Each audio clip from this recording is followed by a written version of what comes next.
Here with Frank Nuccio, the CPL League Commissioner. How's it going? Good, how are you doing? Tell us a little bit how the seeds are made up for this tournament. The seeds are made up, we use past CPL tournaments, U.S. tournaments, we use CPL Europe tournaments, and we use Cal tournaments, so Cal League seeding. So I seed the teams from the last event, basically, the last two events, and then the Cal administrators also help with the seeding process. And then lastly, the CPL Europe administrators help assist in the seeding of all the European teams and foreign teams that we're not familiar with. So actually this year, the seeding process was probably the most comprehensive that we've ever done. It took a very long time this time around. Tell us a little bit about the computers that the CPL is using. These are the latest and greatest from Intel. The hyper-threaded processors, 3 gigahertz, with their brand new motherboards. So the gamers are playing with the very latest hardware.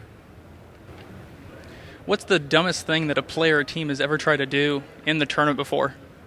It was actually my very first event, the first official event, Babbage's. There was a team from Germany, and they were communicating in their home language, and I had asked them to stop, and they kept persisting, and I had to bark, and that was really the last time a team ever gave me problems. Welcome to day 2 here at the CPL. I'm John, and with me is Scott. We're in the tournament area where 64 teams will be paired up in the qualifying bracket. That is correct, John. 32 teams, unfortunately, will be eliminated today on Inferno, while the other 32 winning teams will move on to play the auto birth teams on Train. Why don't we go ahead and roll some of that great footage?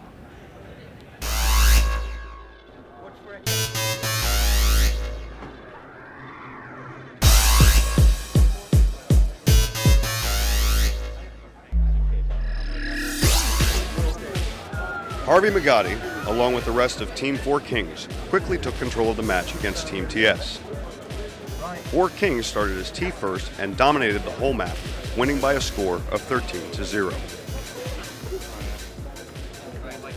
I'm here with one of the players from 4 Kings that just beat TS in their first match.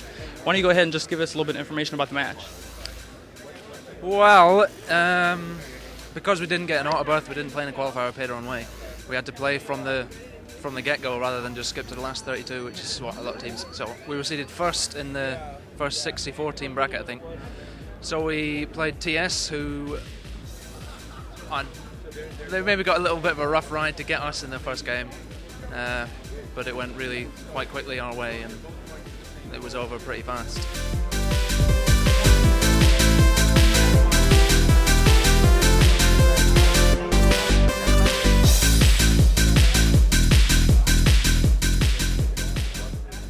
The Jackson 5 Noble match was extremely tight each round, with no team having a clear advantage. Good job, guys. Damn nice house.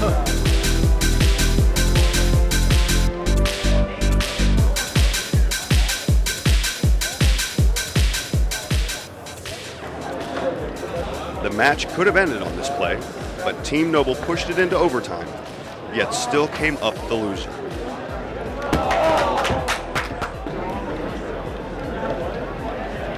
I'm here with Brian Kellogg from Team Jackson 5. They just won in an overtime match against Team Noble. Why don't you go ahead and tell us a little bit how the match went? It was really rough. Like, we hadn't scrimmed all day, so nothing went by straight. It was tough. Do you change your game plans when you do go into an overtime like this?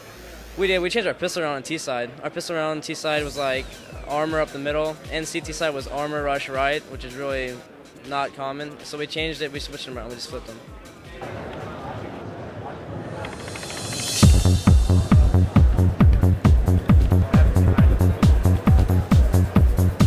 First round.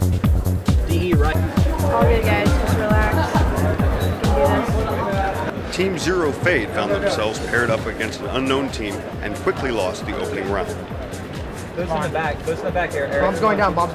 System Elite couldn't get into a groove and started to lose control of the match.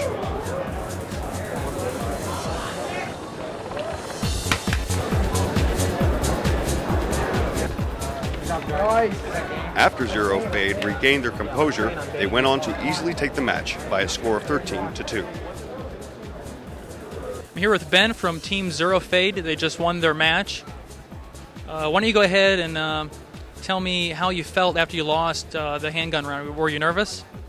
Well, we were kind of nervous because we had never heard of them before, and the way we lost was really funny. They just got a couple random kills on us, and it slowed us down just enough to where their nades killed us more. Normally we'd be by the nade point by then, but we were already dead. And then we actually turned it around, and we went armor hard left on eco round and won it almost straight outright. So after that, we just cruised, you know, 'cause eco round wins put you up like that.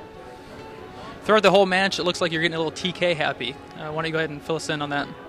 I don't know. I think everyone, we have a few guys here. It's their first time to play in the tournament area. It was a little jumpy. We had a couple guys with sub 10 health get AK'd, and I myself got TK'd 3 times, which I'm not real happy about, but we still won, so it's all good.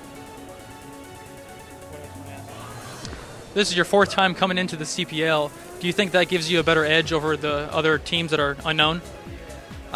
It does, really. There's a lot of things here that you wouldn't think to prepare for. That some of that, it's like the cold. You'd never think that a room with 1 million computers could get this cold, but it really does. And I'm telling you what, you just tell someone to sit on their hands after they're dead in the next round. You know, it can make a difference. But other than that, we have changed our roster a little bit, and all these guys now have land. So when we come to CPL, we feel confident, and it's nice seeing the familiar faces. Get ready for your Newegg.com play of the day. Jackson 5 won a long-fought match with the help of Stoic and Kellogg in overtime. Stoic planted the bomb, and Kellogg delayed the CTs long enough to win the match.